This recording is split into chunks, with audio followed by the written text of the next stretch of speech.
What's up, Unusual Friends? What's going We're on, here guys? on a very special Friday night, man. Special Friday. Special is, who do we have in the house? We have MC Pancho. Well, I could say Frank, a.k.a. MC Pancho in the house. It's an honor to be here, guys. Thank you. Thank you so much for having me. Well, thank you for And being the here, food man. was off the hook, man. Oh, Thank man, you. yeah. They fed me and everything. We would tell you where we got the meat at, but we keeping it Yeah, low key yeah, for yeah, now. yeah, yeah. We got That's it. cool. You know what I mean? That's cool. We don't want to wait 2 hours in line to go get meat. It's usually it's still pretty accessible, so yeah, we'll let you know where it's at. We'll let please. you Thank you. know. Thank you. Give me the connection, please. We'll let you know. We don't want to burn the Yeah. spot too bad. Even though they got a pretty cool taco spot right next to them too, so that's a good spot to know. So You ever had a Wow. ribeye taco? A ribeye taco. Yeah. No. short rib tacos Short too. rib taco too. Short rib tacos. So Wow. yeah, You're that's the it. for Well, I had Wagyu today, so Hey. thanks to you guys. American Wagyu. American Wagyu, Wagyu. but you know, still good though. Yeah. we'll state that. So Frank, aka MC Pancho, we're gonna do this interview kind of a little different. So podcast interview, whatever you want to call it. So give us a little bit about MC Pancho. That's what we want to. You know, the people tell us that little backstory first of what how you would introduce yourself as MC Pancho. Well, MC Pancho was created, I want to say, in 1988. I call him the character that I created. I started doing mixtapes. So I used to make mixtapes for the fellas in the neighborhood, and then I created this cassette called the Harbor Area Sounds. Now I don't know if you guys, I know you're a lot younger, but there was a collection called the East Side Stories, which were based out of East LA. They're still around. Those were the albums, right? Those were the albums, Yeah, 8 tracks. I'm familiar with those because you can play them on YouTube. Yeah, okay, right. So I wanted to do something for the Harbor area, and I created the Harbor Area Sounds, but they were actually based on a little handicapped girl from Wilmington. Okay. So a friend of mine at work had taken me home for lunch, and he introduced me to his daughter, and I fell in love with her, so I wanted to do something special for her. So I created this tape, and I dedicated it to her, and I sold it out of a duffel bag. So I'm what you would call one of the original duffel bag boys. Okay. Out of the trunk in a duffel bag. And the money that I made off of that one tape, I gave it to her parents, and I said, start a trust fund for her. Okay. So that was the inspiration. Her name is Hope Sumaran, and she's still living today, and they grew up on the east side over there. Okay. So M and Watson. So that's the whole inspiration of MC Pancho, and I could say the Harbor Area. Well, of course, the Harbor Area Sounds. And from there, they just took off. So I ended up dedicating that first tape to her, and over the course, I did 30 mixtapes. Okay. And they had covers, and they were factory sealed, and they're all on cassette because we didn't have CDs then. And somewhere down the line, I started flowing and rapping and doing intros and outros. So those tapes paved the way. If I didn't start doing those cassettes back in '88, I don't think I'd be sitting here talking to you right now.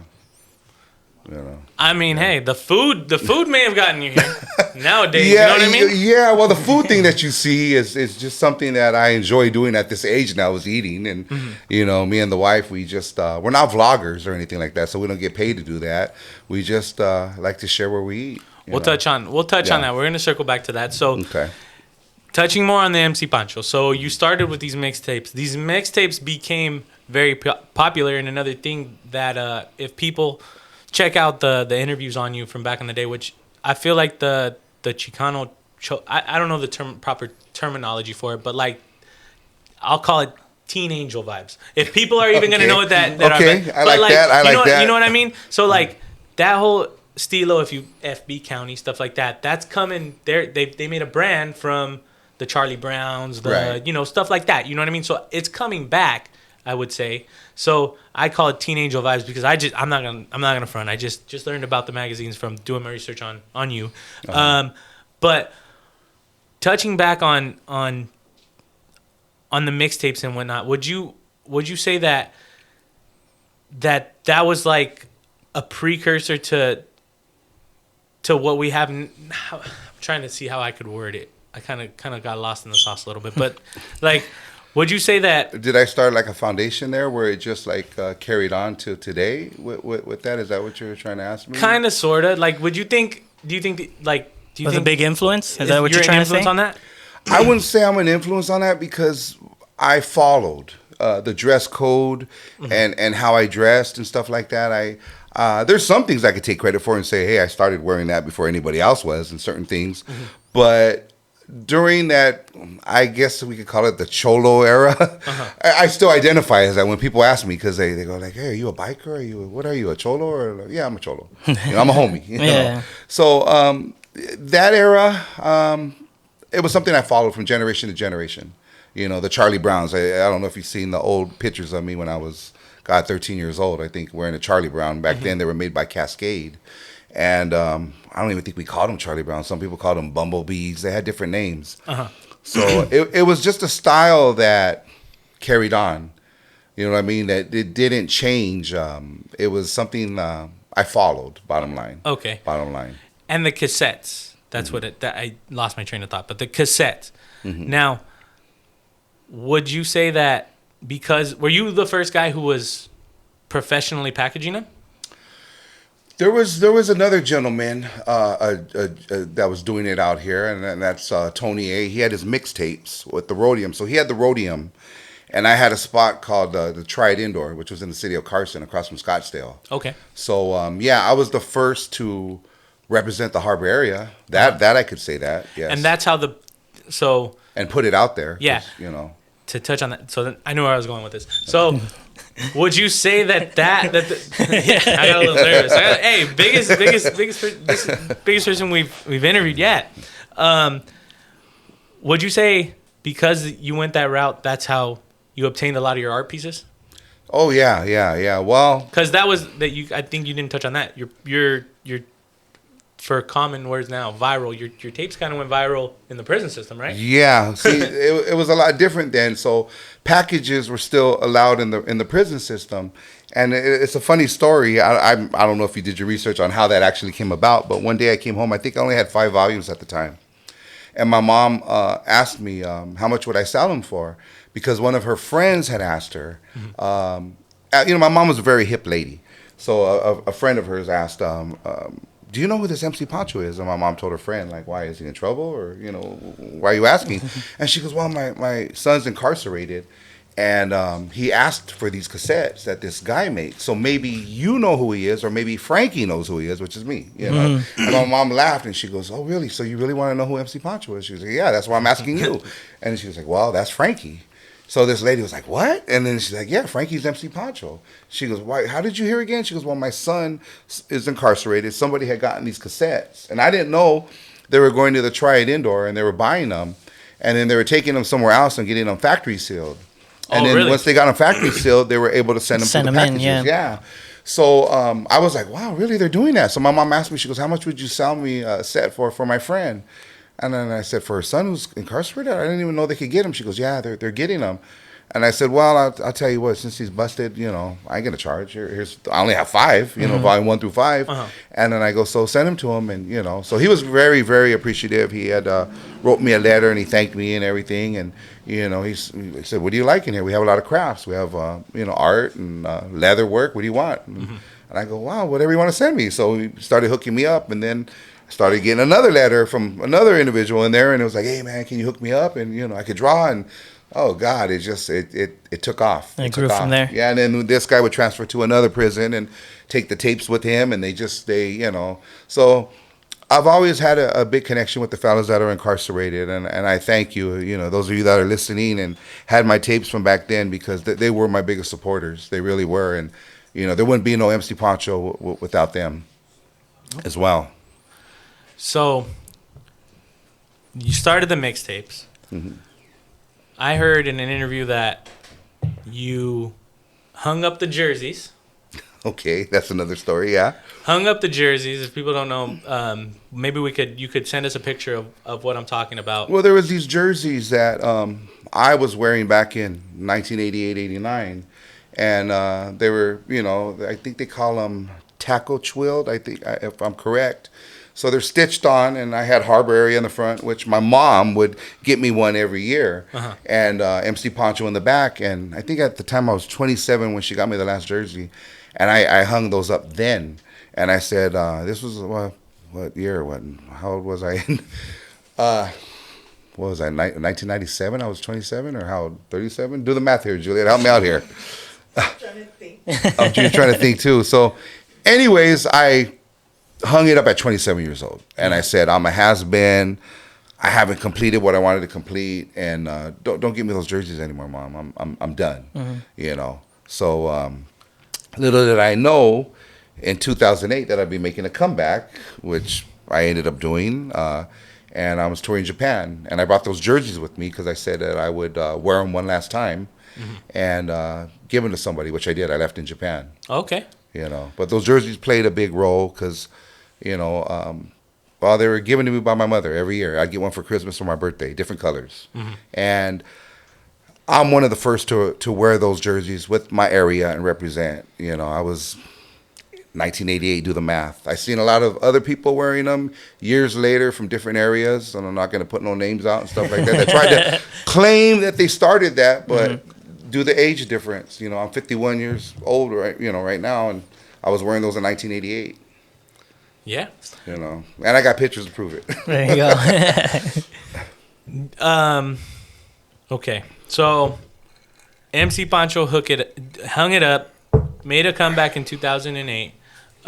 Japan. Yeah. You tell us a little bit about Japan. Every story ties into my mother. I had just lost my mother in 2006. And there's a few people that played a big role in this, and Chamarita, my wife right now, being one of the main ones. So I was talking to doing a 20-year anniversary of those cassettes that we're talking about, the Harbor of Sounds, the mixtapes. And well, I didn't want to do it. I hadn't been in. I had never been in a studio. I did all of these from my back room. You know, I did them off of a Newmark 1700 mixer and two Technique 1200s. So now a friend of mine named Seven, who's from the Harbor area, Halified Records, had just I ran into him New Year's Day, and he had just came back from Japan. So he's telling me all these stories about his tours and this and that, et cetera, et cetera.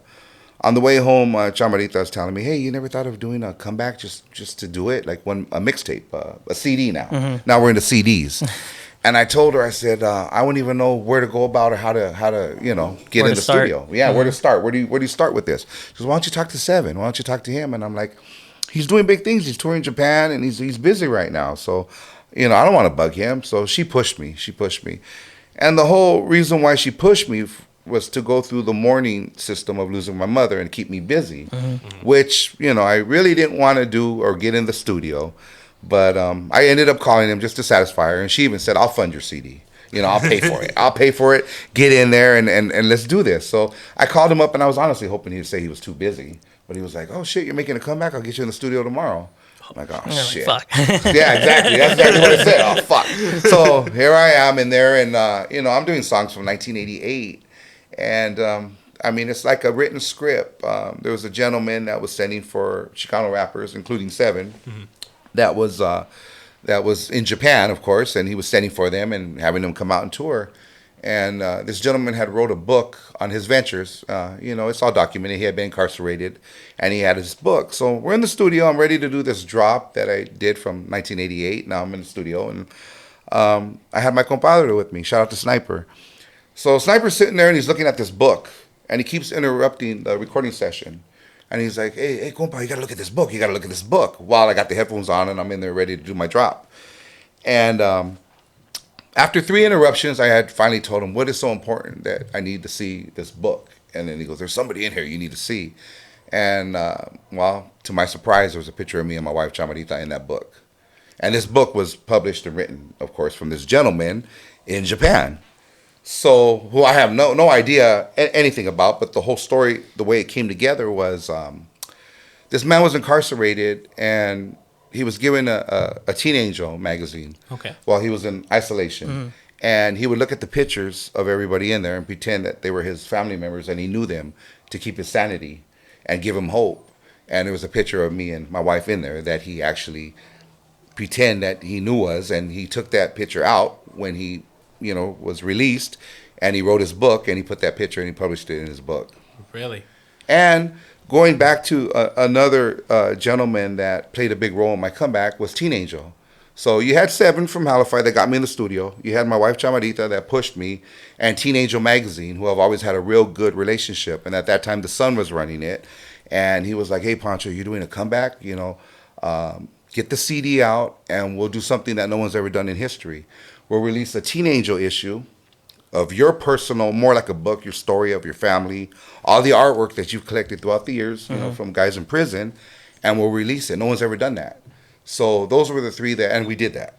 And those are the three that played the big role in that. And little did we know that gentleman in Japan, I guess we could say 4, because he, had a connection with Teen Angel, and, he played a big role in getting me out there and getting me off that couch where I was just coming home to work and, laying on that couch and just, going through it. Because I just lost a loved one.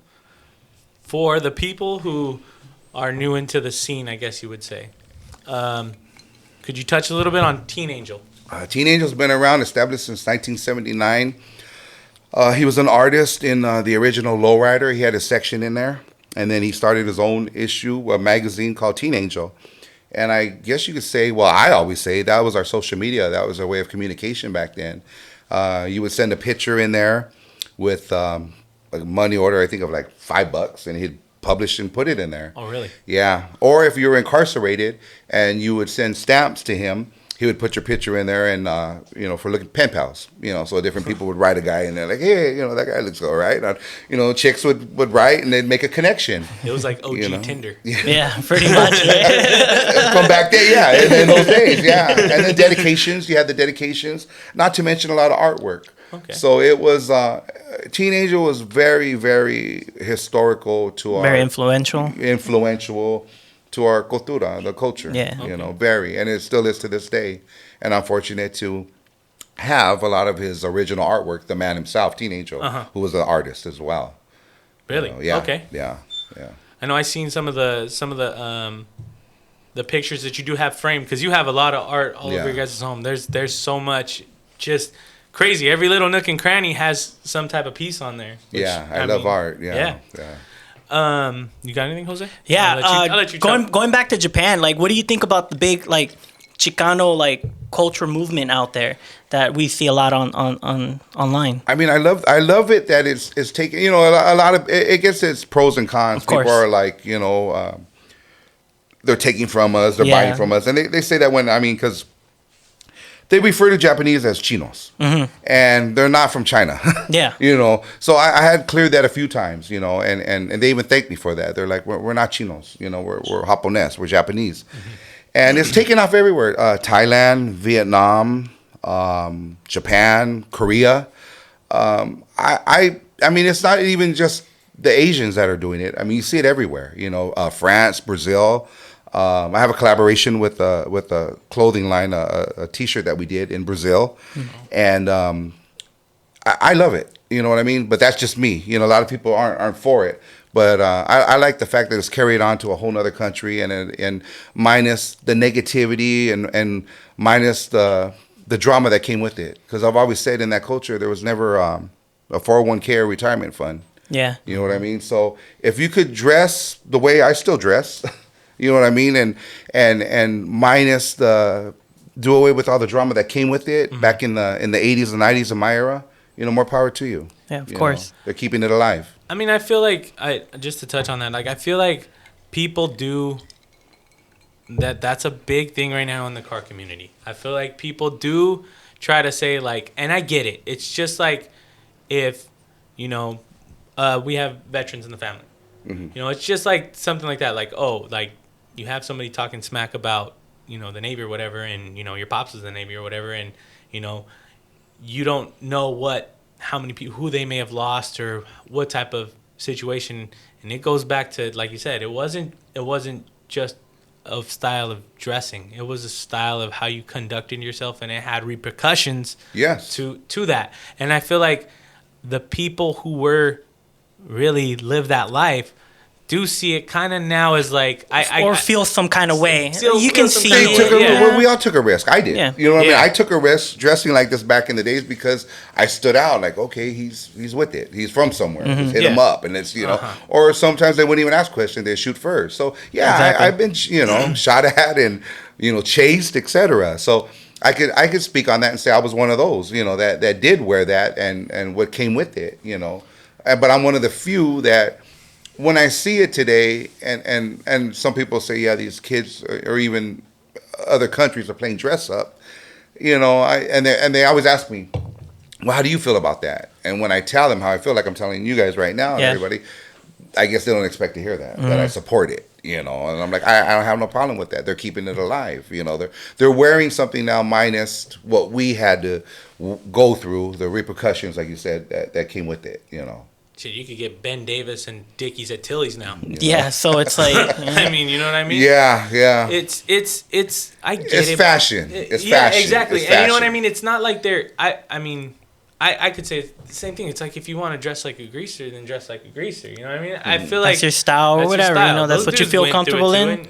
Yeah, I mean, I could circle back to like tattoos. You know what I mean? Yeah, like that's even another coming thing, right. from me, like they'll see me and they'll like categorize me or something. Or did you really live that life type of deal? Yeah, but it's like no, my whole thing with tattoos is I wanted to change the aspect of it. You know what I mean? Like someone sees me, or I'm pretty sure with you as well, because you're heavily tattooed. They all automatically think one thing, right? Yeah. It's marihuano. Like Hispanics, this and that. Yeah, and marijuano no trabaja, it doesn't work. This and that. But then Yeah. like you get to meet me. And you see what kind of person I am, and then what I do for work, and they're like, "Oh man, oh shit, that's pretty cool." Right. We wouldn't have thought that. Right. That's my whole thing behind it as well. I want to change the aspect behind that as well. Right. I'm pretty sure the student nurses at Kaiser. Oh, yeah, that was a funny story. Who looked at him the other day, That- didn't think right off the bat, like, that man owns his own home. Yeah, like, You know we what were I walking. mean? Like Yeah, the way yeah, yeah, uncomfortable. yeah. It even like I was like, damn, dude. Like I wasn't even joking. I was being serious. Like, dude, damn. I even felt uncomfortable the way they were looking at his face because he has face tattoos. Yeah, right? we were crossing, and then they just dead on just boom, just looked at him, and it locked. wasn't even like a smile. Quick it was look like or it nothing. was like It was just like a look like dead eye, just like I'm like, oh, great, all right. No, Yeah, they didn't see the Bulbasaur though. That's the thing, That's the problem. They see that and then they don't see the other stuff. But then, this fool was like, "Damn, you guys never seen face tattoos before, or what?" Like, and maybe it's just because we hang out all the time. Maybe it's just normal Yeah, for me, I guess. right. But Well, I'll give you a story I went through one time. We I'm a homeowner as well, and the inspectors had sent me this letter saying that we didn't have permits for our windows, which we did, and I was fortunate that my wife kept everything in this box, right? So this is like about 10 years later. They're hitting me up, just to get a little money off of me. So they're like, yeah, did you get permits for these windows that you put in, these vinyl windows and this and that? And then after I read the letter, I called him up and I told the guy, and I'm talking to the guy on the phone, right? And then I go, you know what? I found the permits tonight. And he goes, well, can you bring them in? If not, we're going to have to pay for an investigation and you're going to have to pay and all this other stuff. So I said, no, I'm fortunate I have them, sir. I go, I'll be in there right now. And, I'm talking to him like I'm talking right now. Yeah. So he's like, okay, well, I'm here, So I went in there and I asked for him. And it was funny, they were having a birthday party I'll never forget. So they had cake and everything right there, right? They're celebrating somebody's birthday at the city hall, where in Pedro. So I asked for the guy and he looks at me and he sees all my tattoos, right? And then he goes, can I help you? And then I go, yeah. I spoke to you. I think you were the gentleman I spoke to on the phone. And he goes, you did?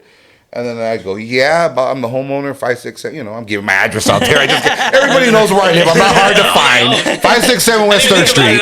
I just put it there. Well, no, you can find me easily. You know what I mean? In videos and I'm not hard to find. I'm not hard to find.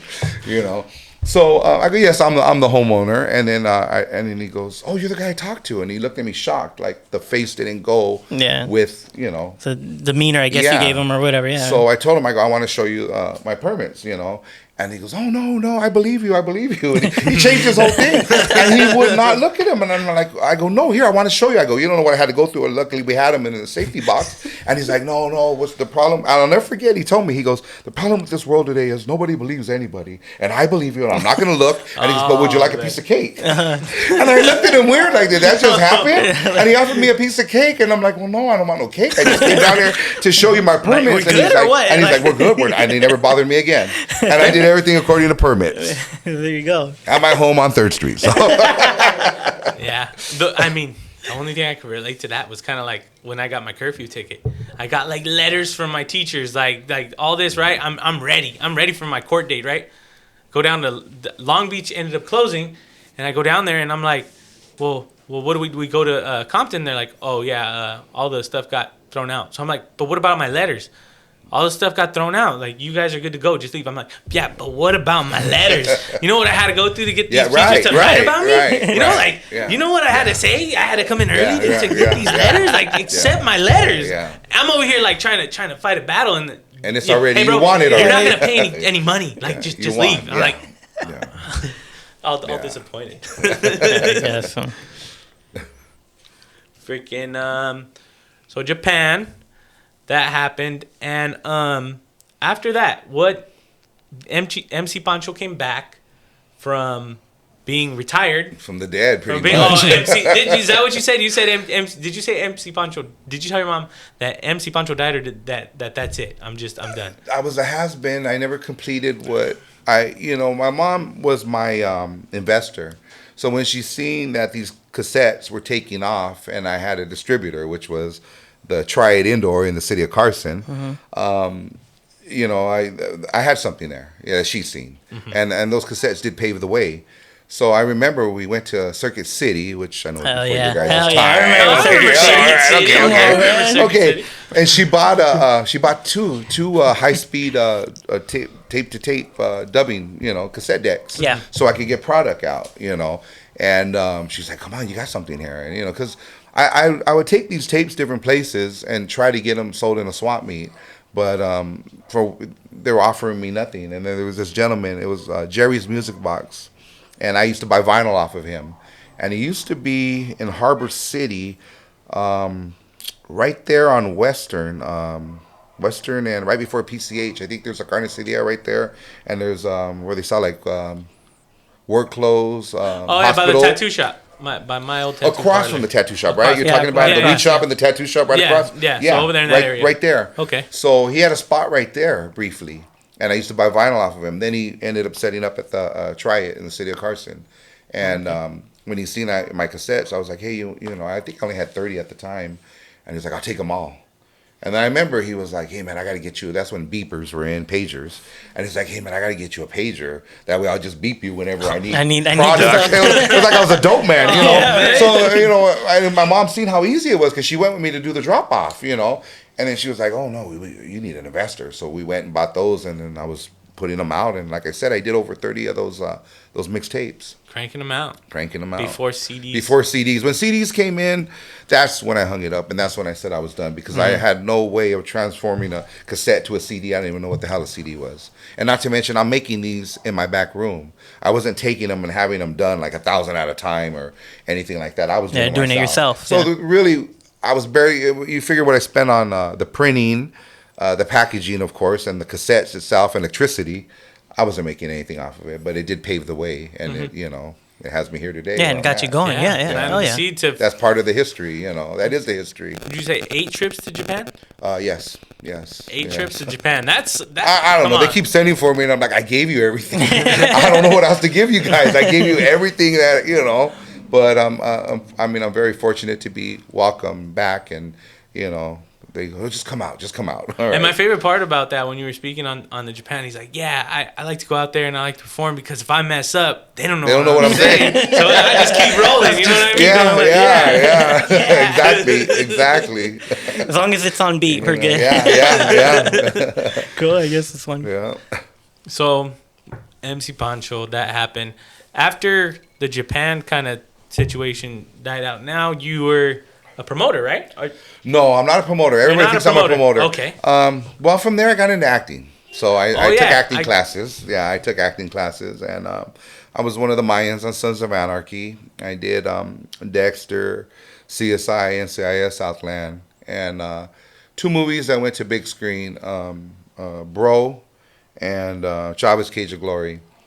And then Scared Straight, which they still show as like a documentary that they show it like in different Mississippi and Iowa. They'll tell me, hey, I seen you at it was like they show it to these school kids out there. Okay. So I did that. So I didn't even know that was airing, but So I tapped into acting, started from the bottom as an extra. That's why you never see actor on my name, because but I did make it. I got my union vouchers, and So you're legit. You're legit. I'm legit. You're an actor. Yeah, but I won't ever put the actor in front of it. But yeah, I was fortunate to tap in that and get a taste of that. I'm a man of many, I guess you could say, trades, and that was one of them. And then from there, I went to hosting. And hosting, I call it emceeing, but it's they give me a microphone and I just get on the mic. And I've hosted tattoo conventions, the Orange County Funk Fest. I did that a few years straight, and the Sam Torres Empire Super Show, which comes to LA, Texas, and it's going to Las Vegas. I'll be hosting that in September. Dope. Oh yeah. Yeah. To circle back on the acting, we got to hear the story about San Andreas. That's our era. Oh, you guys, yeah, because I heard you guys saying something about the video game. Yeah. So, anyways, I was a gamer, okay, but I go back to the PS2. You know what I mean? I had the PS2. Okay, all right. That, So PS2. So a dear friend of mine, Kid Frost, he had that famous song. This is for La Raza. Mm-hmm. Oh, okay. So he would come to the house and hang out and stuff, and he knew I was heavy into the games. Mm-hmm. So he had hooked up with Rockstar, and he had told me, he was like, "Hey, Pancho, I know you like playing those games and stuff." He goes, "Rockstar got at me and." They're looking for people to, they gave him a part, and he was like, would you be interested in doing a reading for it? So I was like, yeah, shit, yeah. And he goes, they'll probably pay you, they're going to pay me. Probably. And I was like, I'll do it for free. You know what I mean? Like, are you serious? So I remember I went in, and it was funny because they were like, oh, you could read. I'm like, yeah. They had the script. They had the scripts right there, right? They had the script. So I'm reading the script, and then I guess I did it so good. They go, would you mind doing a second part? So what I picked was the leader of the Azteca gang. So if you played Grand Theft Auto San Andreas, I was fortunate because that guy actually made it on the cover, and he was like on a few of the billboards, that character that I had picked. And so I was the leader of the Azteca gang, and then when, like I said, I did the reading so good, they go, would you do another one? And I go, sure. So they gave me the car hop. So there's a car hop in there, and there's a guy saying, get it higher. That's me. Oh, okay, so I did that. Might have to do a run back. Might have to do a run back. Hey, that's what I'm saying. And I got paid. So the funny part was, I'll never forget, so they had me sign this contract and all that I wouldn't tell anybody about it, et cetera, and I got the game. I got the game the day before everybody did, with some commemorative stuff that nobody ever had, like poker chips. I remember it was a thing of zigzags and different stuff that says San Andreas on it, and a T-shirt and the cheat book. And they gave that, the cheat book, the cheat codes, So they gave me all of that, and then the check came, and this was what year was that? 2002, I want to say. It was Game of the Year. It made greatest hits. I mean, you had Samuel Jackson in that. You had who did you have in there? Peter Fonda, the Booyah Tribe. You had Game. You had so many different, and to be in there, and I'm in there. Hey, your voice and is I'm credited in there. I have IMBD credits on it. That was my first IMBD credit, and that's big. Yeah, you know what I mean? So and I got a check. They go $2,000 for that. $2,000? $2,000 for that. 2000 and this is 2002. Yeah. Hey, I should have framed that. Yeah. And how does that work? Do you still get like residuals off of that or anything? No, that was just straight check. That was it. That was it. You didn't get that Tony Hawk, Hawk contract. That was it. Yeah.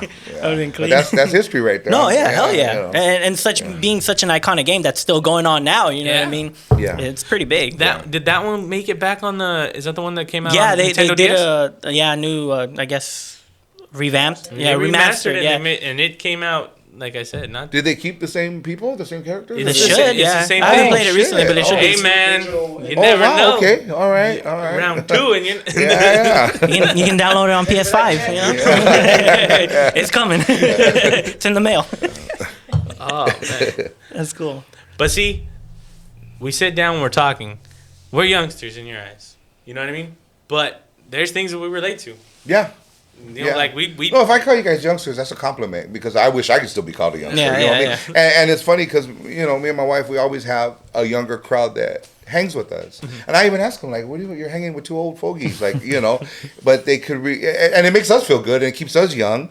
And if I call you youngster or something, I mean that's with cariño. I mean that's. Oh no, we don't. Because I really wish that I could still. I was that youngster. Hey man, forever young. Yeah. Exactly. Yeah. Just like everybody, when you're hating, you're like, I want to be out of high school so bad. I want to be out of school I wanted to grow up so bad. And then it's like you get to the real world. It's like, the hardest part was getting up and going to school. That was it. That was the hardest part. It's like a quote that a lot of people people say, right? It's like the dumbest thing I ever said when I was a kid was I can't wait to grow up. Yeah. Yeah. Now you can't wait to now? go back. Like, dude, really? Yeah. Brother, come snake a drain in the hospital.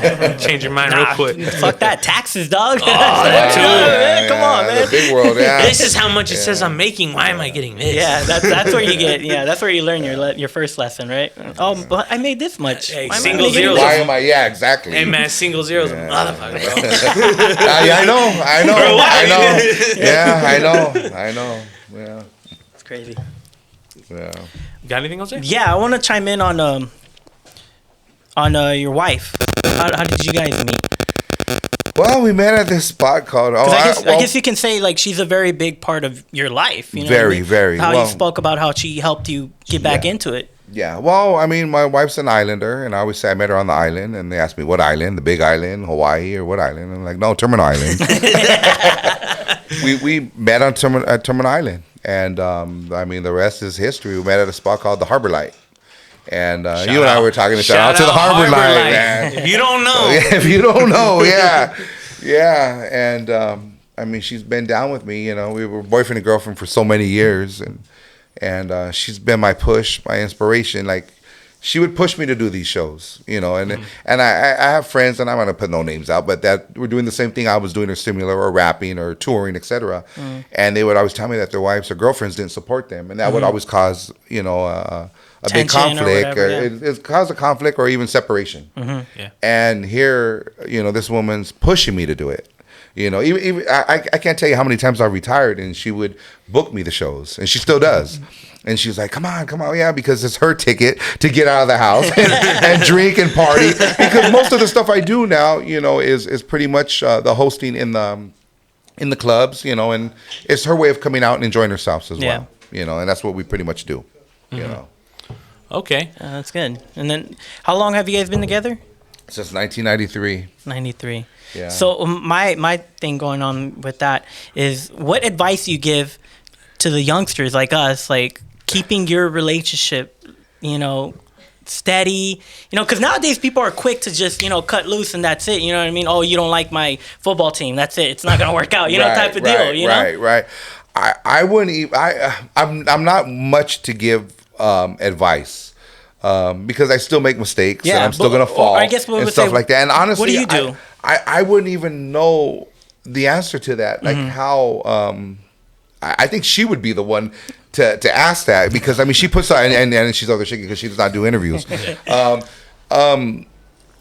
She's I mean, okay. my soulmate. If there's such thing as a soulmate, we're soulmates. And she was put here for a reason, for that push. You know, she was real close to my mother.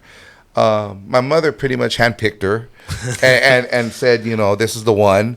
And you know, she used to go out drinking with my mom and stuff. That was her best friend. And she stood by my side and guided me and protected me. You know, it's funny, we were talking about heroes the other day, and I was like, we don't have too many heroes these days.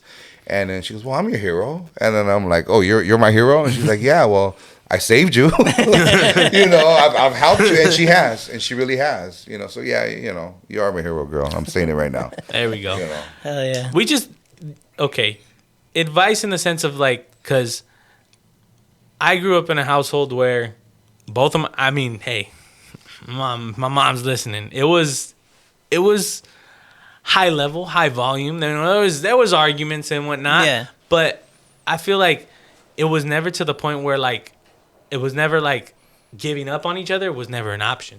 Right. You know what I mean? Like you see, right? And Hollywood portrays it as, oh yeah, they were together for 2 weeks, or you know, they were, you know, so quick to just jump at, all right, we're splitting up, we're getting a divorce. You know what I mean?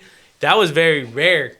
You know, back like Jose too. Your parents. My parents, like I said, they stuck it out, and I look at it like, you know, that's one way. Even I would say even in our culture, you know what I mean. You hear a lot like, you know, families sticking together always. You know, like the kids. I'd left my parents' house till I was 28, 29. You know what I mean? And I loved living there.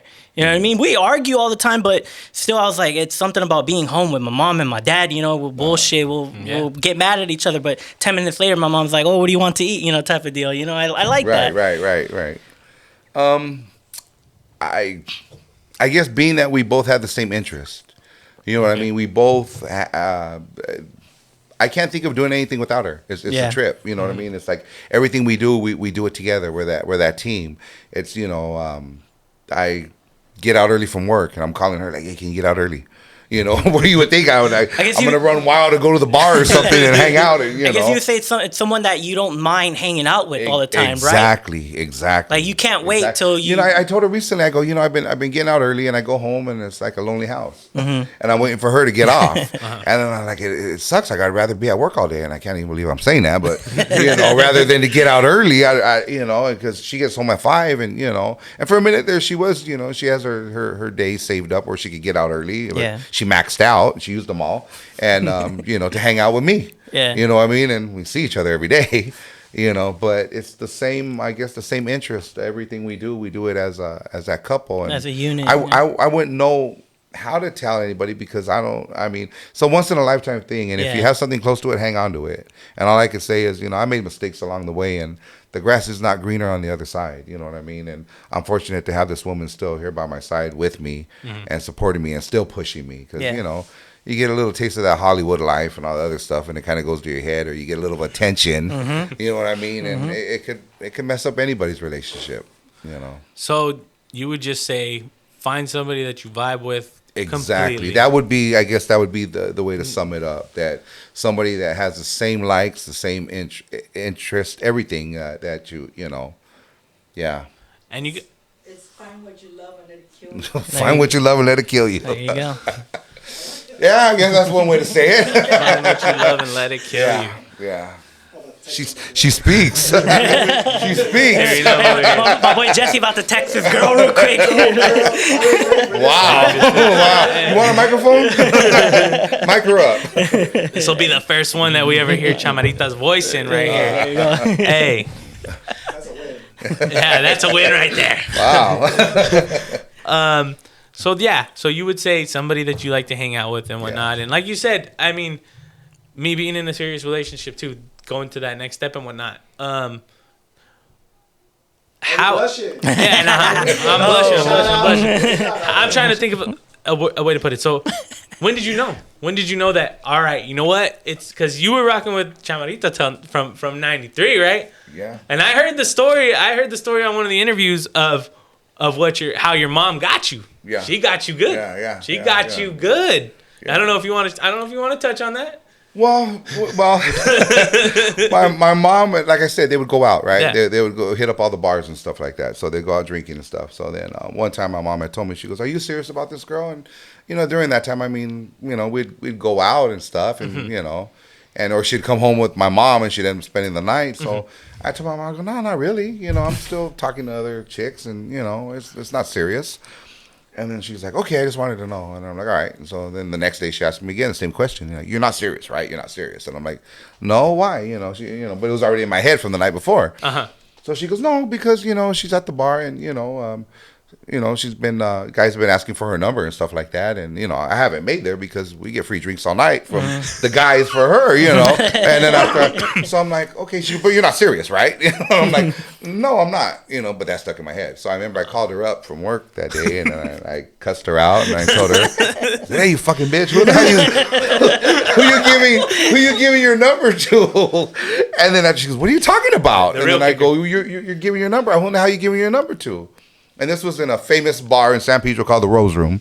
And then after I go, "Who are you giving your number to in the Rose Room?" And then she goes, "I don't know what the hell you're talking about. I ain't giving my number to anybody." And I go, "Yeah, you are." And I cussed her out. And then I don't know how the words just came out. And then she's like, "Why are you getting all crazy?" And I just told her, "Well, don't you know I love you?" And that was where it came out. Yeah.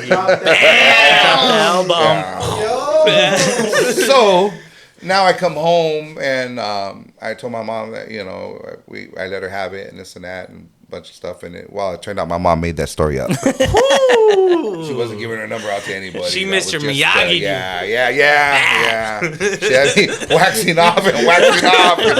Yeah. Oh man. So that's how. And then to answer your other question, because you said like, when did I know? I could say when I seen her fight. I didn't know she could fight like that. And man. Some shit went down, and she had my back, and she kicked ass. And I told her, I said, all these years I've loved you. I go, but today I fell in love with you. And that was it. That was Hell it. yeah. That was it. Real Bonnie and Clyde shit. Yeah, right? Yeah. That was it.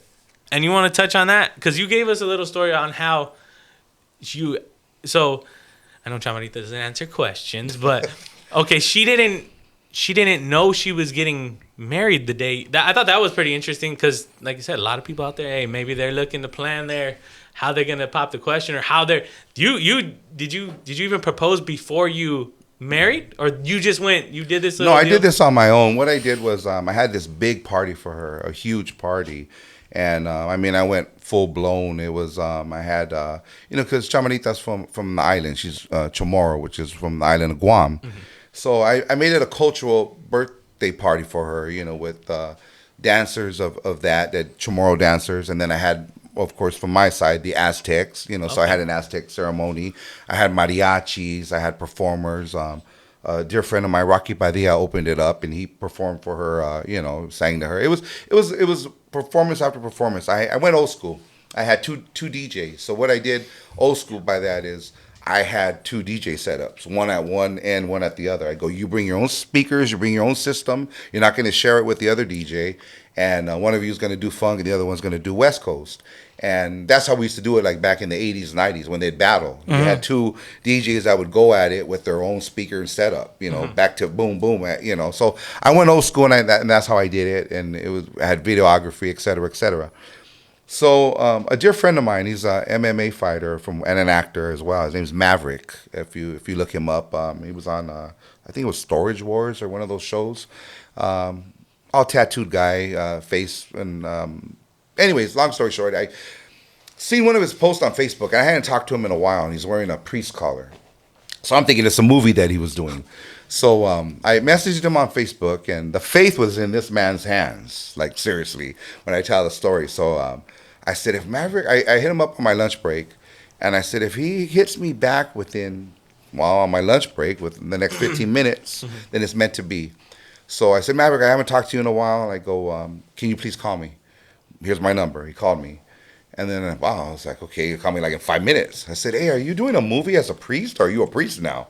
And he's like, yeah, brother, I went through and I got my license, and I whatever he did, he became a priest. Uh-huh. So I said, so that's real? He's like, yeah. And I said, have you ever married anybody before? And he knew. And he's like, when and where? And I said, no, I'm just asking for a friend. Like one of those, like, still on the fence? Yeah. And then he goes, no, really? He goes, when and where? And I go, Maverick, I'm just asking you, have you married anybody? He goes, I'm there.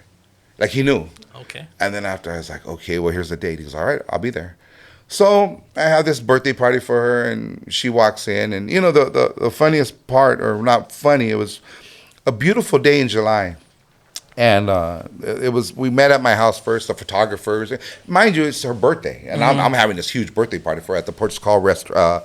The restaurant that no longer exists at Portugal. It wasn't the Portugal restaurant, but it was a really nice spot. So it was a nice day. It was sunny. We're walking out of the door. And the minute we walked out, it poured on us. Like the rain just came out of, it was crazy. And there was about 9 of us at the house. I had the drivers that were going to drive us, the photographers. None of these people knew we were getting married. I just said, I want you to shoot her at the house and get her coming out. And, that day we actually went to where we met, the Harbor Light. We had breakfast there and stuff. And we went to the cemetery, because I went to the cemetery and got everybody's blessings that was there. Okay. And, so the minute we walked out, we even lost each other. And Portugal is not far from our house. But she went in one car, I went on the other, and it was raining so hard that we couldn't even, you couldn't see. And the guy that was driving me made a wrong turn. And, she got there before, because there was already guests there waiting.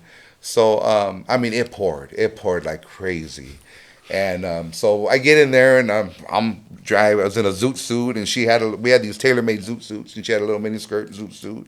And she's all wet, I'm all wet. And I just grabbed the mic, and I started roasting her and talking about how we met, etc., and where we met. And the cool part about it was, we're at Portugal, so it overlooks the view of Terminal Island. You can see Terminal Island. Mm-hmm. And you could pretty much, the Harbor Light's further over there, and that's where we met. I'm telling everybody the story.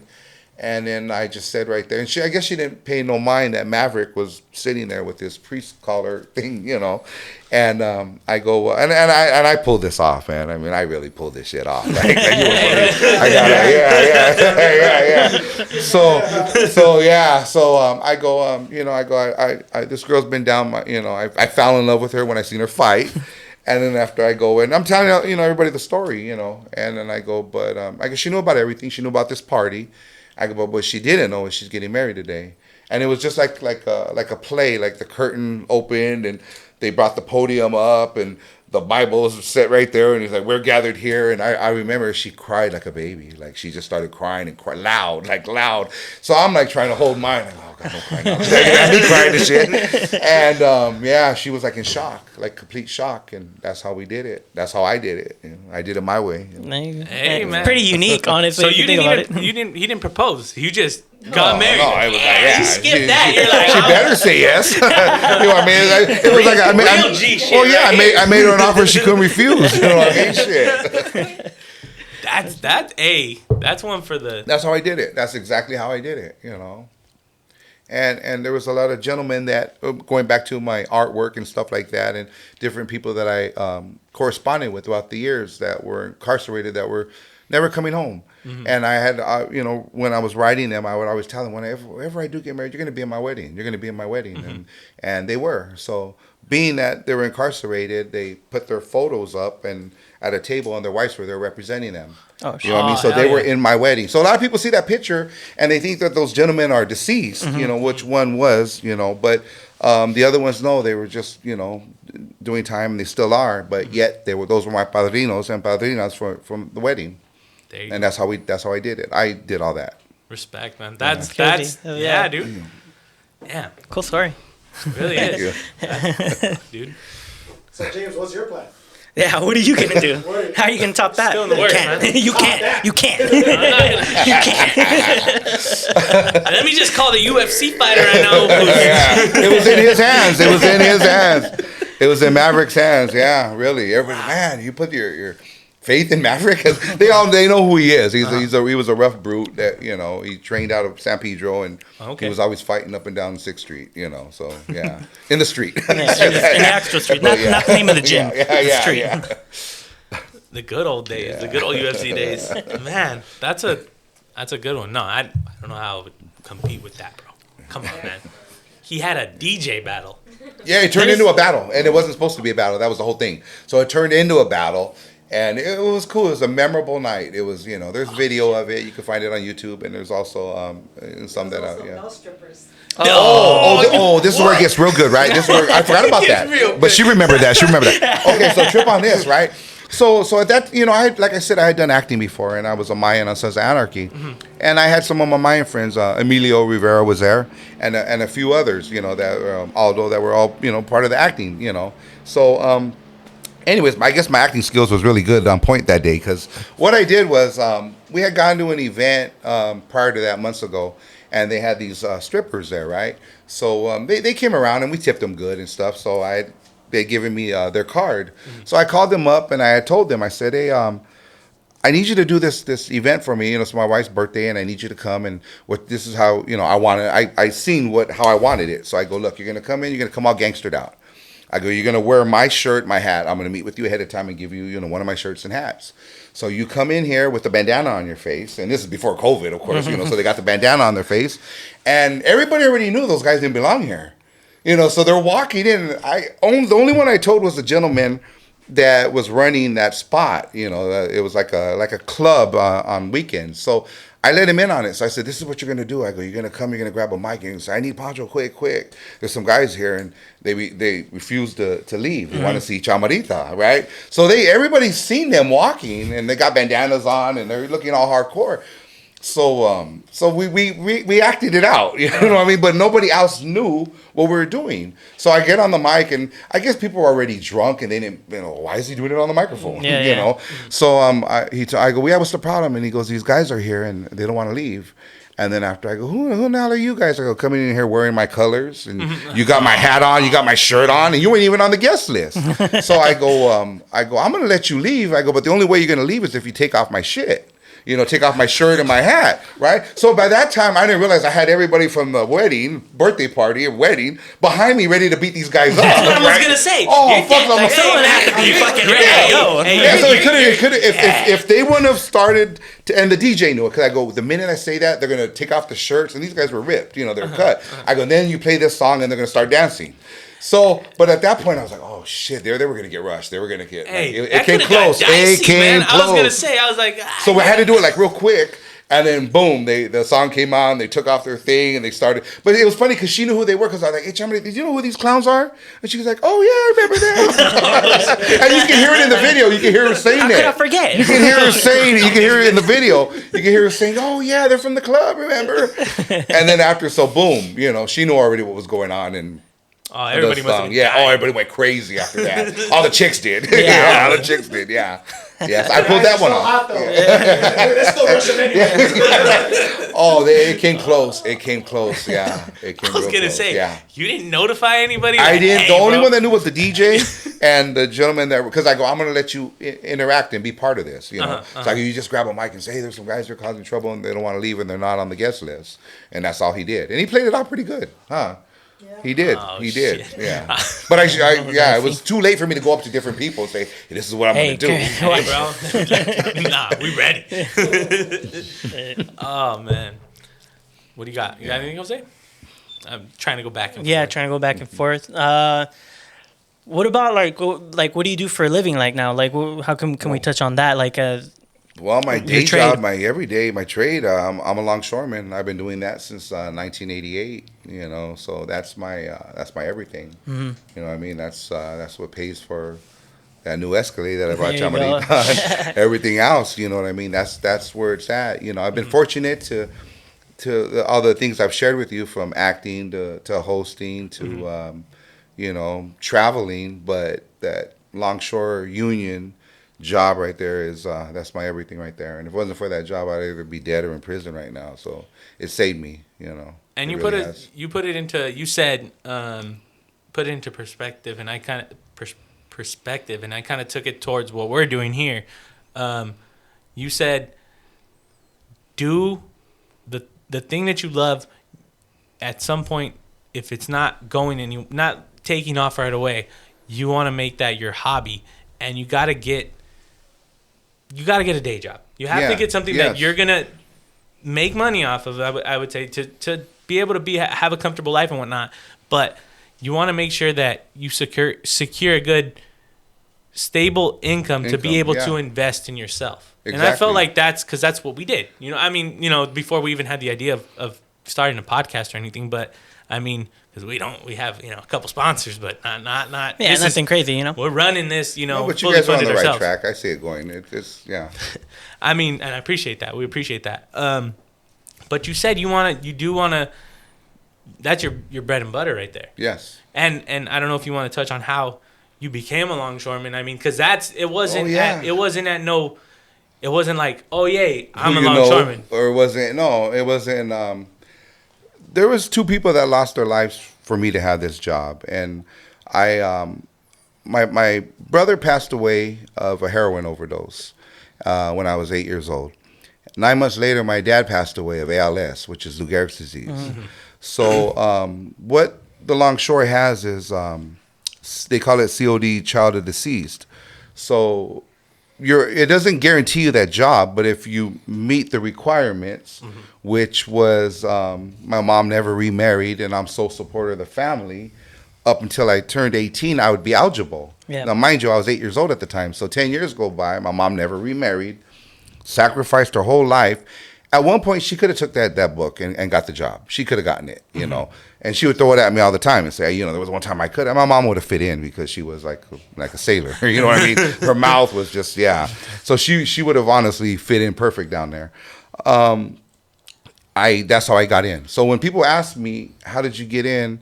I said, well, I lost my brother, who would have been the next one to step up. Yeah. Because he was older than me, and my father. So two people gave their lives for me to have what I have.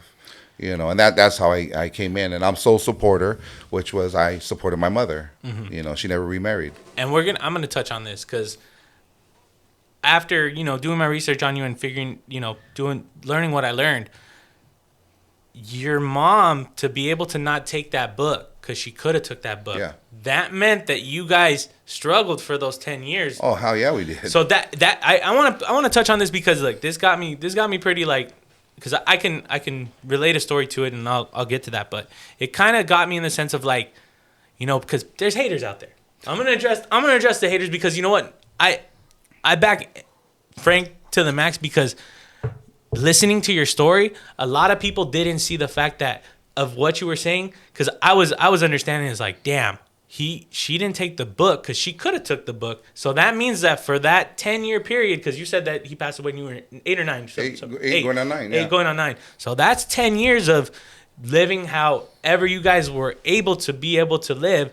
You know what I mean? Like I don't know if you were on any assistance or anything like that or whatever, but... No, I'll tell you how we got by.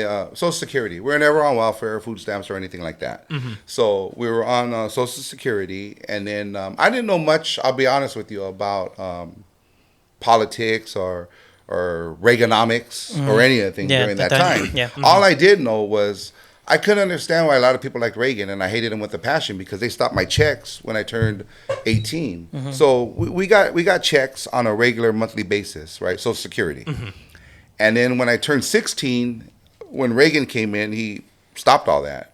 And now we're down to one check, and I'm waiting to graduate. So towards the end of my senior year, my mom made a lot of things happen because it's your senior year. You want those fashionable clothes, and you want things. And she made things happen. You know what I mean? She made things all throughout my growing up. We were poor, but she didn't make me feel poor. Mm-hmm. And I think I had told this story before. I don't know if you heard it, but we ate a lot of canned goods. Yeah, that's. And her mentality was, "Hey, Mom, why can't we have this tonight? Oh, you don't like that. You're not gonna like it." Uh-huh. So I grew up not liking a lot of things before I even tried them. And I'll be honest with you. That's why now you see me eating in these fancy restaurants. And you see me paying, the most I paid was like $350 for a tomahawk steak at Barton G. That was a mistake though, honestly. But that was a big mistake, but I did. And, because we couldn't afford, I remember there was a show back then, and I know it's way before your guys' time, but you could Google it. And the gentleman's name was Elmer Dills. And he used to go dining to different places. He'd come on Channel 7. And he would go to these fancy restaurants in different places. And I remember me and my mom would be sitting there. And I'm probably about 10 years old. And I'd be watching it. And I was like, yeah, one day we're going to go to that, Mom. I'm going to take you to one of those places. And I was just infatuated by the different foods. Because, we were raised off of... We had an avocado tree. So I'd go cut the avocados down, and we'd have that with flour tortilla, which was good. It was a treat, Uh-huh. I didn't complain about that. It was really good. A quesadilla, to me, was just Kraft cheese and a corn tortilla, not no meat in it. Chamarita's the one that was like, hey, I'm going to order quesadillas. And I'm like, okay, like they're actually selling those? Like, we can make one here on the stove. You know what I mean? I didn't know you put meat or chicken in them because we never had them like that. You know what I mean? If you're lucky, you put sour cream in it, Uh-huh. So there was a lot of stuff. Or she would tell me, the scenario was, let's pretend we're camping and this is all we have to eat. Yeah, that's one so she would. That's what. Yeah, okay. So yeah, she would tell me, hey, let's pretend we're camping and this is all we got. Okay, and it was fun. Uh-huh. It was really fun. So, the growing up like that, yeah, she sacrificed. Definitely, she sacrificed, and she made things happen. And then there was one point when I think I turned 18 when they stopped we had no checks or nothing come in, and she wasn't working. So it was like, fuck, they better hurry up and call me. They better hurry up and call me quick. So I'm waiting to get that call for the Longshore, and I'm gonna tell you a story. I don't know if I told anybody on the podcast about the military. Did I ever tell you that one? About no. So I have all these recruiters calling me. I just graduated, right? I just turned 18, and I'm waiting for them to call me to see if I qualify to become a longshoreman, right?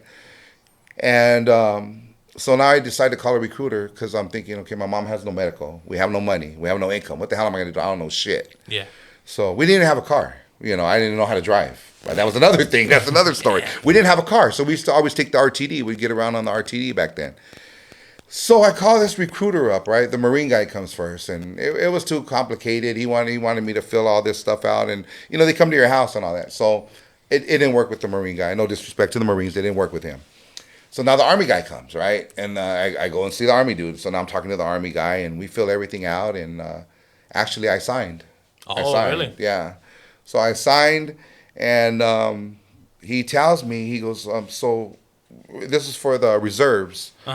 And I don't know how it came out, but I had told him that I was waiting to get called to become, a longshoreman. He goes, wait a minute, you any day now you can get called? And I said, yeah. And he goes, so you're just waiting. You're guaranteed. He goes, you must be a deceased. And I go, that's exactly what it is. I'm just waiting. And he goes, so why are you doing this? And I go, well, because my mom has no medical. We have no income right now. Yeah. And I don't know how long it's going to be. He goes, but they could call you like tomorrow. And I'm like, yeah. And he goes, let me see the application again. And he read it over and he looked at it and he ripped it.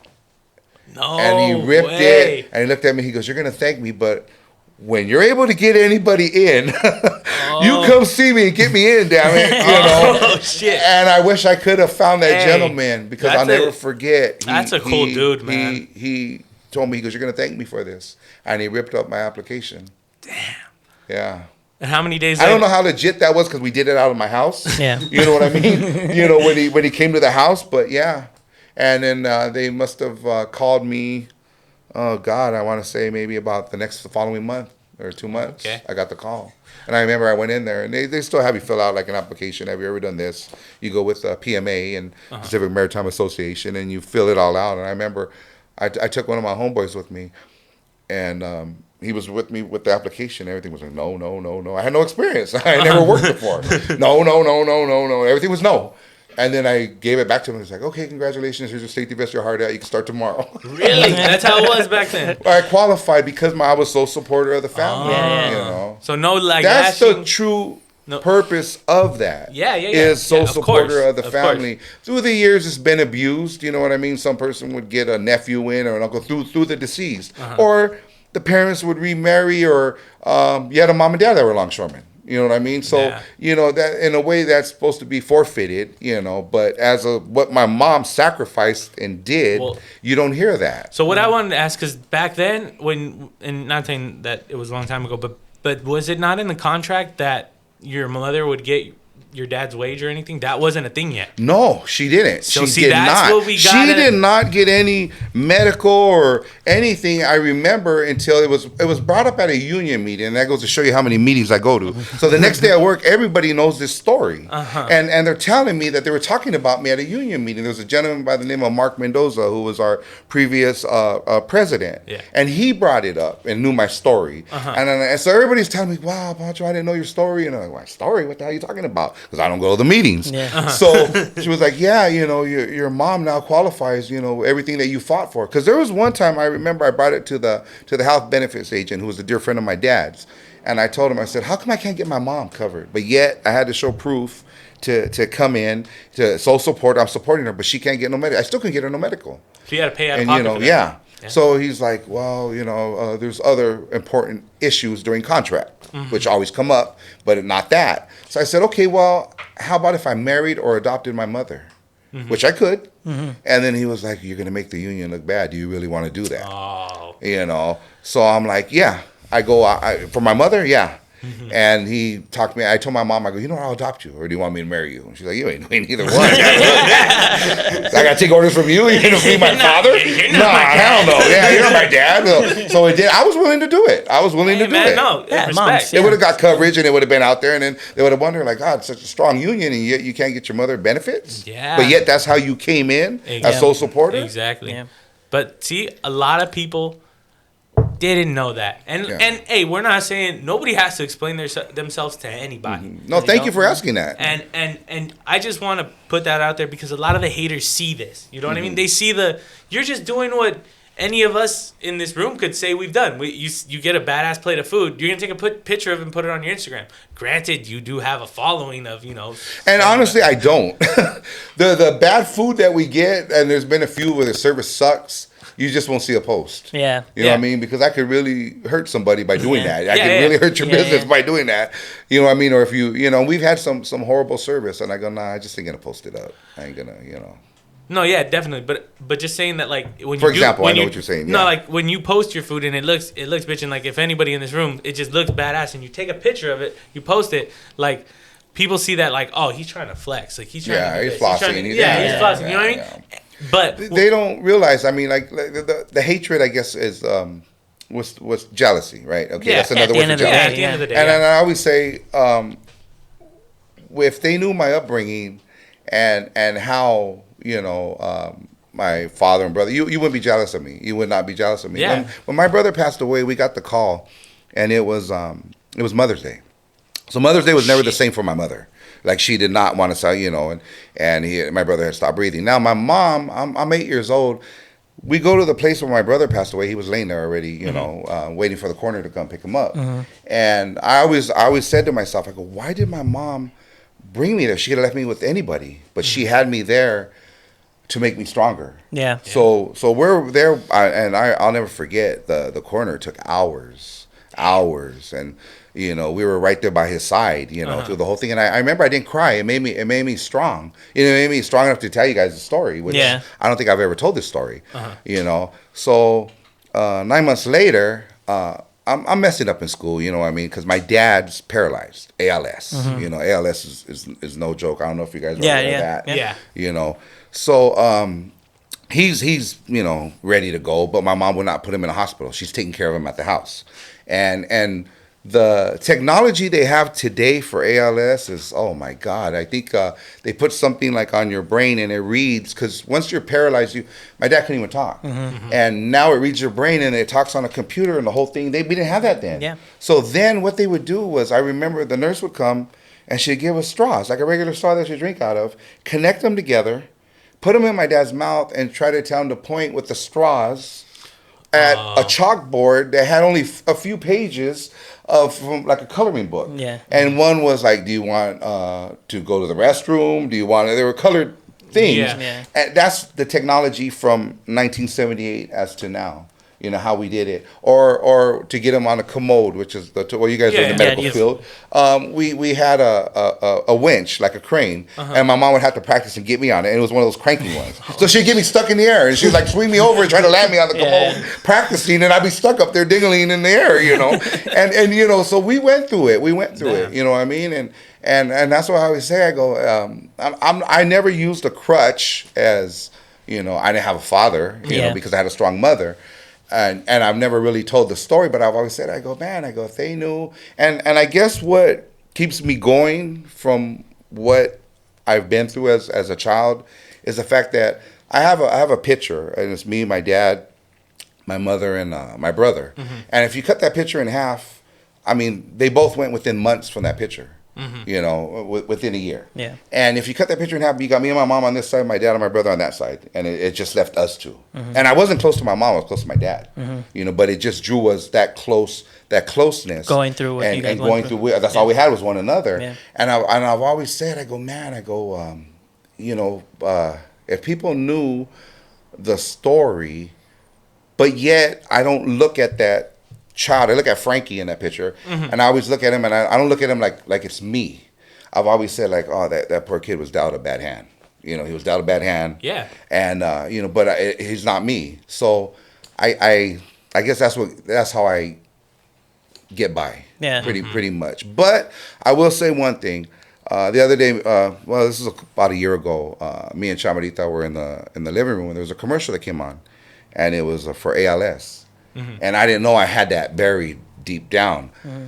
So there was this guy talking that was diagnosed with ALS, and it sounded like my dad. And it just triggered. Fuck! I started crying like a baby, and Chamarita was like, "What is it?" And it just hit me. And I told her the story. I go, I feel for my dad for what he went through, but what me and my mother went through with it. I guess you could say we went through it with him. Yes, I was crying because of the fear. You have your father there who's a strong man. My dad was a boxer, professional fighter, longshoreman, Army, I'm thinking of my grandpa. So Silver Star, Silver two Star, Purple Hearts. Purple Hearts. And then to see him just deteriorate like that, and it just opened up something like, oh, fuck. And I've always said to different people that are advocates with the ALS and all that, hey, I want to go out there and speak and whatever I could do to help, but I go, fuck, I don't think I could. Yeah. I go, that was something that just, I didn't even know, like, fuck, it just like, it hit, So that's, you guys are getting my story that, You're getting the Frankie story. Well, that's not too many, and no one's heard this. Nobody's heard this. You know? Yeah, and that's what we're trying.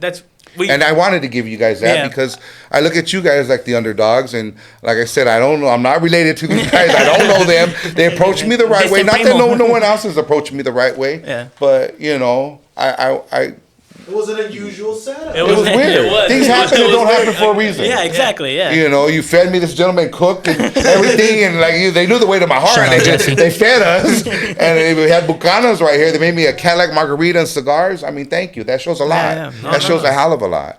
And you know, whatever I can do to help you guys and endorse and get it out there. You know, and thank you for getting this story and letting me tell it. No, we appreciate it, and like I said, it just we wanted to interview Frank.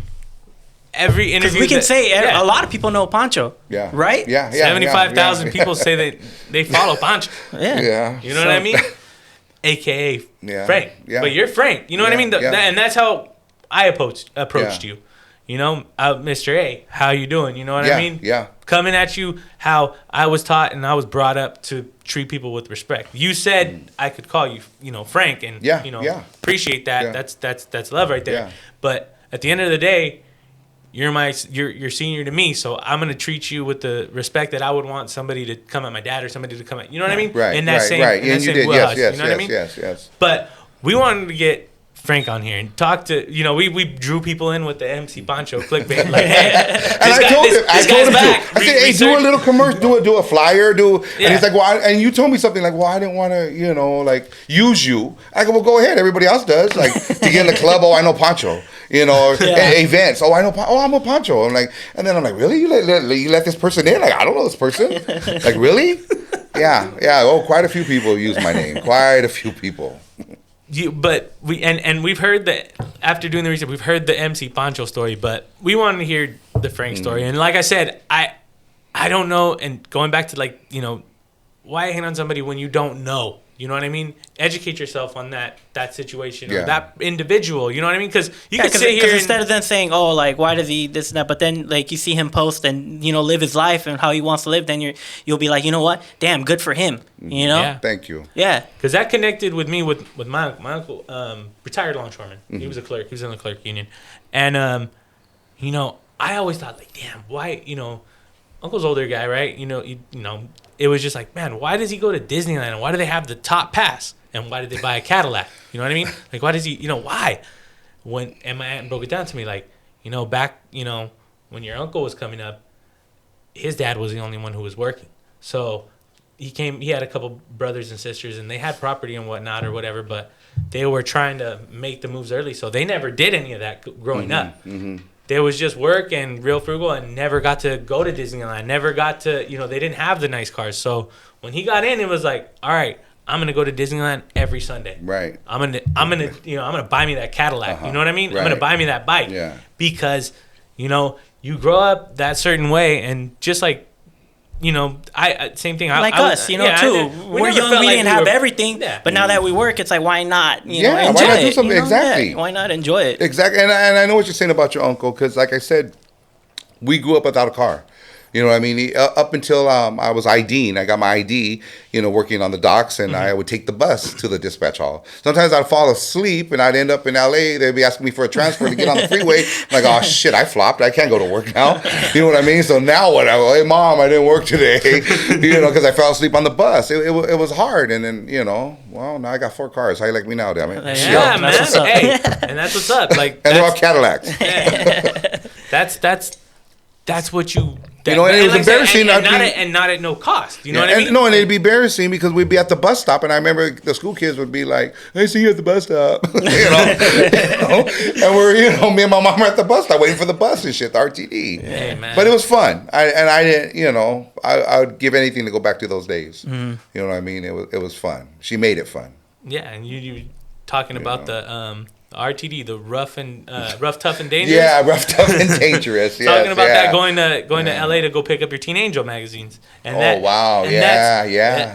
Broadway in those little green shacks. Yeah, I did my research. Yeah, wow, you did. I did my research. You really did. So, you remember I'm 51, so I'm very forgetful. But when you brought that, yeah. So taking that, and then it's crazy coming full circle to having your own issue of Teen Angel. Back to that. That's just like. And like you said, you may have not thought when you were doing your mixtapes that like, damn, I didn't make it. But that's got to be like, damn, that's like us reading like, I don't know, whatever magazine, I don't know, freaking, I don't want to like, I don't know. What, Playboy? No, I don't know. Like guns and ammo, and then you know what I'm saying, like, and then you're featured your in build, it. You know? Your build is in there. You know what I mean? Yeah, That's how I grew up. But like, yeah, no, I who would ever think? Like honestly, I mean, the going back to the Teenager, and you were asking me who Teenager was. You know, I first came out Teenager when I was 12 years old, and I remember I had saved. Recycled bottles, right? You know, glass, different bottles that you would take of sodas to the store, and I got enough money to get a money order. So I told my mom, "Hey, can you buy me a money order?" And I sent my school picture in, right? 12 years old. And they have me in there next to these hardcore dudes that are in prison with big old mustaches and tattoos like what I have now. You know, and I'm in there smiling from ear to ear.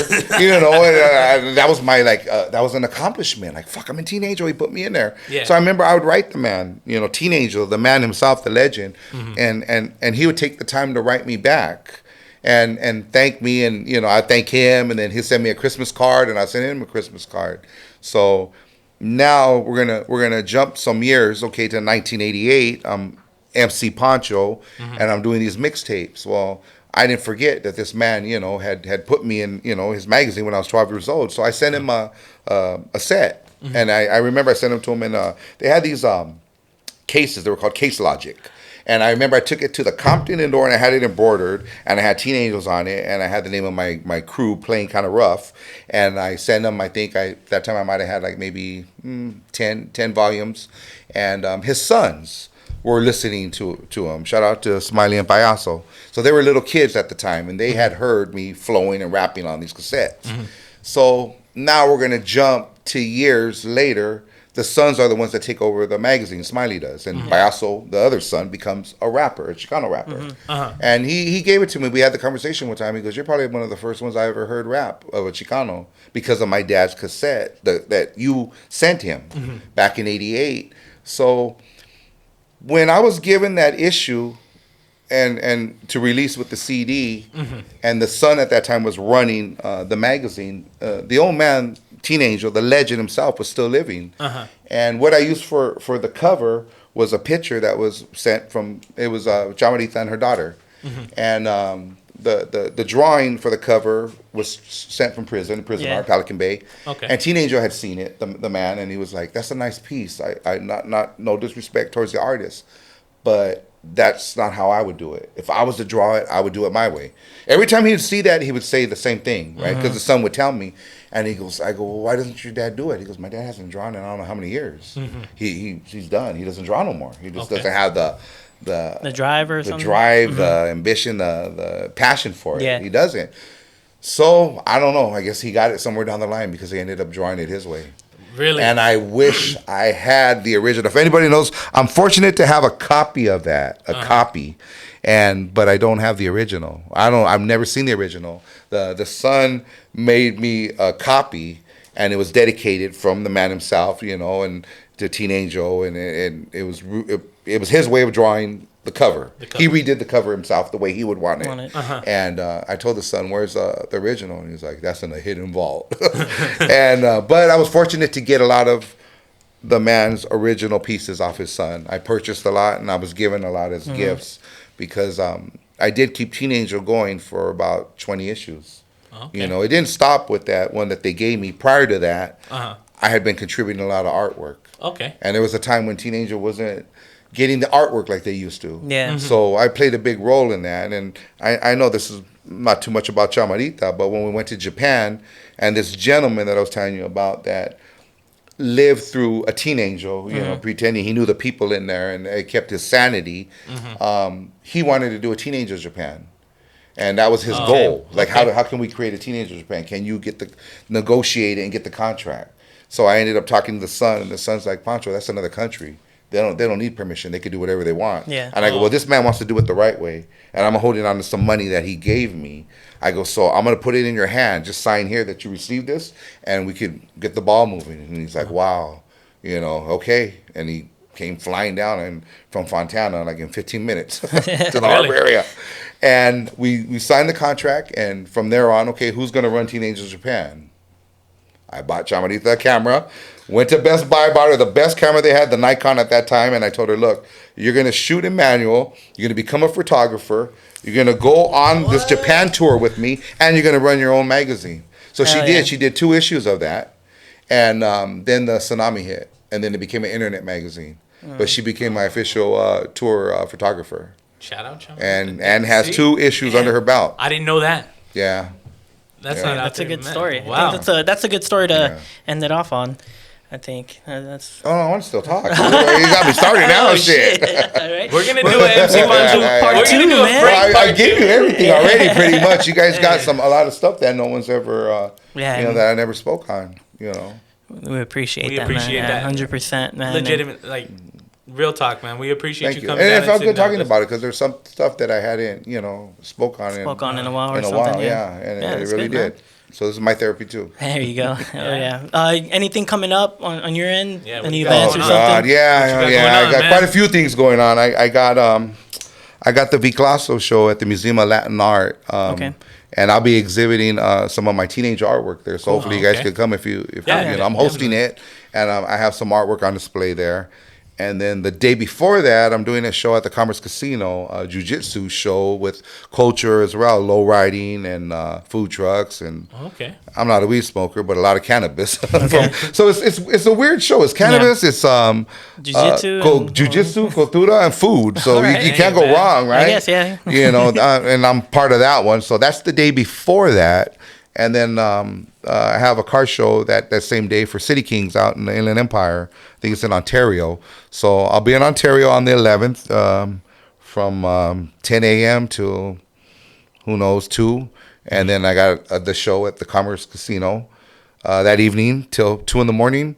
And then the following day I got to be at the Museum of Latin Art to host that show as well. Okay. So I got it busy in June. And then September I'll be at the Torres Empire. Cool. Super show, Las Vegas, Cashman's Field. Oh, okay. So I'm hosting that.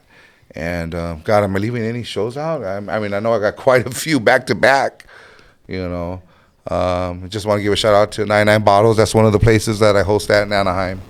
And Escala out in Koreatown. Those are my 2 spots right there. They're my favorite spots. Okay. Absolutely. Cool. Man. And then go ahead and like and subscribe our videos. Please like, subscribe, comment. And then if you don't follow MC Pancho already, go ahead. Hit him up at Instagram. It's MC Pancho 2, right? Yes. Yeah. All right.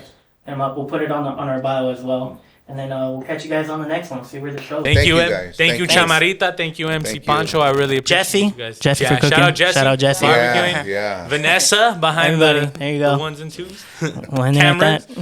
Camera switcher. All right, guys. Catch you on the next one. Take it easy. Peace. Thank you.